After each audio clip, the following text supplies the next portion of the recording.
Good morning, dear students. Welcome to Plumbing for Online Classes. This is Danish Sujad, working as vocational teacher at Government Higher Secondary School, Sanasar, Ramban. This is lecture 3 for class 9.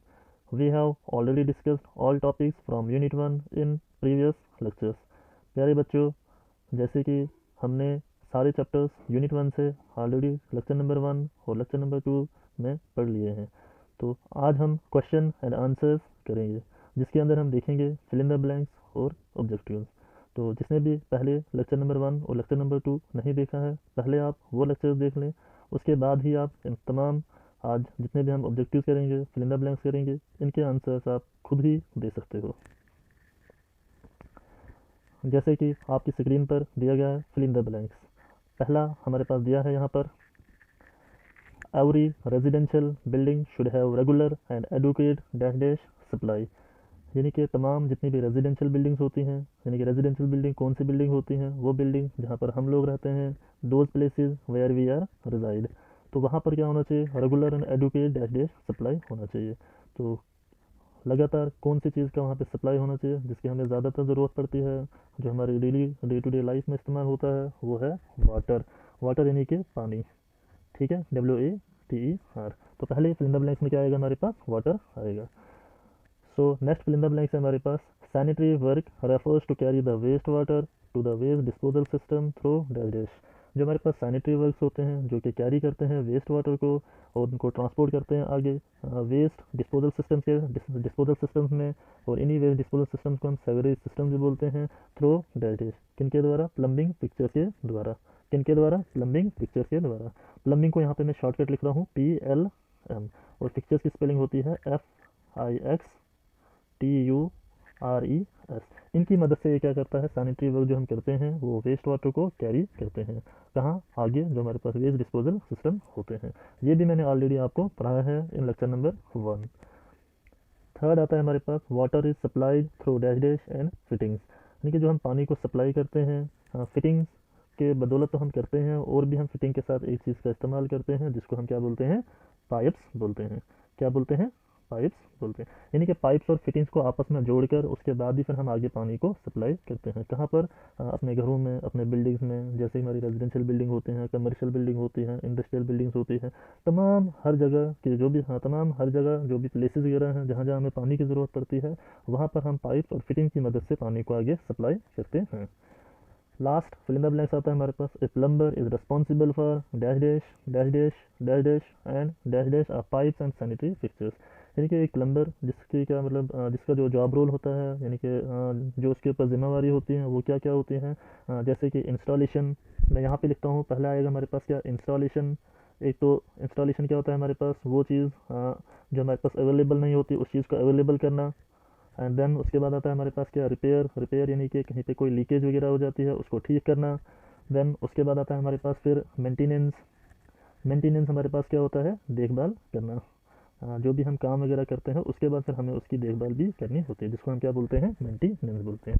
और last fill in the blanks में हमारे पास क्या आएगा, servicing. Servicing क्या होता है, जो भी हम भी जब भी हम पाइप या सैनिटरी फिक्चर्स को हम जोड़ रहे होते हैं, उसको जोड़ने का जो प्रोसेस होता है, उसको जो ठीक करने का जो प्रोसेस होता है, उसी को हम क्या बोलते हैं, सर्विसिंग बोलते हैं। तो लास्ट वाले में क्या आएगा हमारे पास, यहाँ पर आएगा हमारे पास इंस्टॉलेशन। इंस्टॉलेशन यहाँ पे आएगा इंस्टॉलेशन, फिर यहाँ पर आएगा हमारे पास रिपेयर, यहाँ पे आएगा फिर हमारे पास मेंटेनेंस, देन यहाँ पर आएगा हमारे पास सर्विसिंग। आगे अगली स्लाइड में मैंने सबके आंसर्स लिखे हुए हैं, तो आप वहाँ से भी देख सकते हो, जैसे यहाँ पर आंसर दिए गए। तो पहले फिल इन द ब्लैंक्स में क्या था हमारे पास, वाटर, तो पानी का जो हम सप्लाई होना चाहिए। दूसरा, जो हम सैनिटरी वर्क के अंदर जो हम वेस्ट वाटर को कैरी करते हैं, किसके द्वारा आगे उसको ट्रांसपोर्ट करते हैं, प्लम्बिंग फिक्चर्स के द्वारा। देन पाइप्स और फिटिंग्स को जोड़कर ही हम आपस में क्या करते हैं, तो आगे वाटर को सप्लाई कर सकते हैं। और जो लास्ट हमारे पास एक प्लम्बर जो है, वो किन किन चीज़ों के लिए रिस्पॉन्सिबल होता है, यानी कि उसके ऊपर जिम्मेवारी होती है। एक होता है इंस्टॉलेशन करना, दूसरा होता है रिपेयर करना, फिर मेंटेनेंस करना, एंड देन सर्विसिंग करना। तो ये थे हमारे पास फिल इन द ब्लैंक जो ऑलरेडी हमने पढ़े हुए हैं। ऑलरेडी जिसने थ्योरी नहीं पढ़ी है, तो पहले आप लेक्चर नंबर 1 और लेक्चर नंबर 2 देखें, वो देखने के बाद फिर आपको यहाँ पर आराम से समझ आएगा। Now mark the correct option. अब हम कुछ ऑब्जेक्टिव्स करेंगे। ये ऑब्जेक्टिव्स भी आपकी थ्योरी के आधार पे हैं। जिसने थ्योरी अच्छे से पढ़ी होगी वो आराम से इन ऑब्जेक्टिव्स के आंसर भी दे सकता है।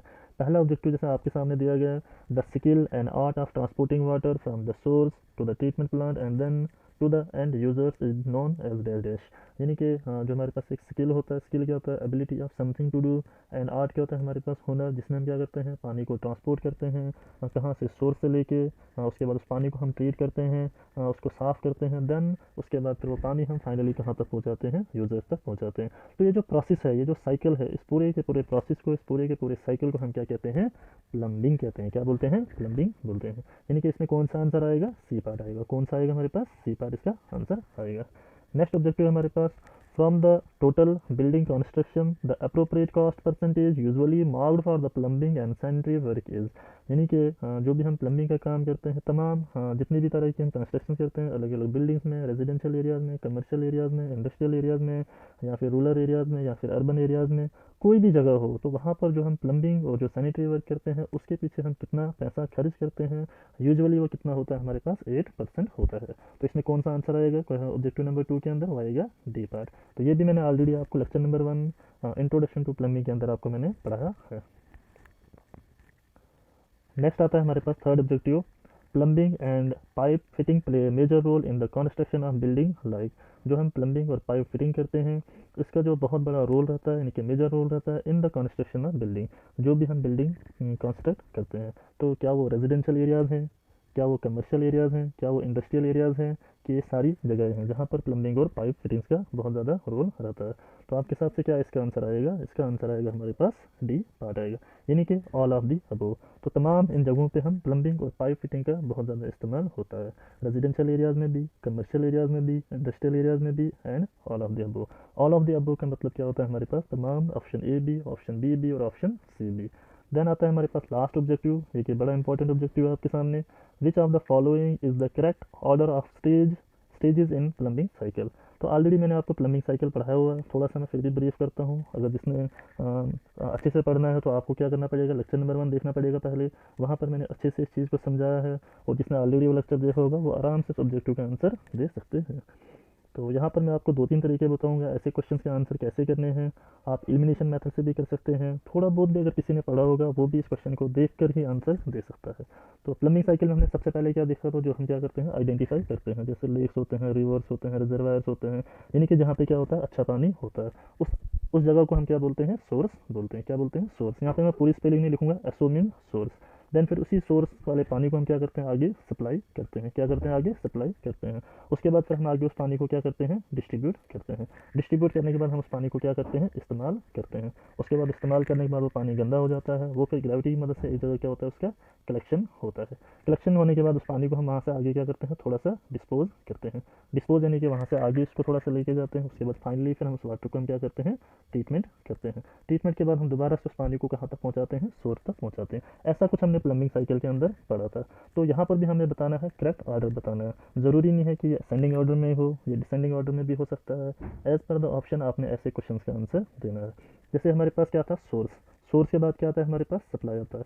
तो यहाँ पर सोर्स तो कहीं दिया नहीं गया है, उसके बाद क्या दिया है, सप्लाई दिया है। और सप्लाई कौन कौन से ऑप्शन में दिया गया है, ए ऑप्शन में दिया गया है, और कौन से, सी ऑप्शन में। दैट मीन्स कि ऑप्शन बी और ऑप्शन डी इसका आंसर नहीं है। तो हमने कौन सा देखना, पहले ए और सी में ही अब अपना आंसर ढूंढना। तो सबसे पहले हमने क्या किया था, सोर्स देखा था। सोर्स के बाद हम क्या करते थे, फिर सप्लाई करते। सप्लाई के बाद हम क्या करते थे, फिर डिस्ट्रीब्यूट करते थे। दैट मीन्स सप्लाई के बाद हमारे पास क्या होना चाहिए, डिस्ट्रीब्यूट होना चाहिए। तो कौन सा ऑप्शन में दिया है सप्लाई के बाद डिस्ट्रीब्यूशन, ए वाले नहीं दिया है। तो हमने क्या किया, इससे हमें क्या पता चला, इसका आंसर क्या है, हमारे पास ए पार्ट है। अब हम इसको अच्छे तरीके से देखते हैं। तो सबसे पहले क्या आएगा हमारे पास, सप्लाई आएगा। उसके बाद क्या हम करते हैं, वहाँ से आगे उसको क्या करते हैं, डिस्ट्रीब्यूट करते हैं। डिस्ट्रीब्यूट के बाद, डिस्ट्रीब्यूट करने के बाद हम उस पानी को यूज़ करते हैं, लेकिन वो यहाँ पे दिया नहीं गया, यहाँ पे डायरेक्ट दिया गया है डिस्पोजल। डिस्पोज पानी को, वेस्ट वाटर को डिस्पोज करने के बाद उस पानी को क्या करते हैं, हम ट्रीटमेंट करते हैं, दोबारा से हम इसको सोर्स में डालते हैं। तो ये हमारे पास क्या है, इसका करेक्ट सीक्वेंस है। दैट मीन इसका आंसर क्या आएगा हमारे पास, ए पार्ट आएगा।